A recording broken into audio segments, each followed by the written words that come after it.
رسول اللہ صلی اللہ علیہ وسلم نے ارشاد فرمایا، مسلمان کی ناحق بے عزتی کرنا سود کھانے سے بھی بڑا گناہ ہے۔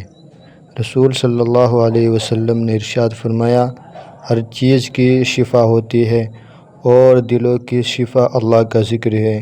رسول صلی اللہ علیہ وسلم نے ارشاد فرمایا، دنیا آخرت کی کھیتی ہے، جو بوگے وہ کاٹو گے۔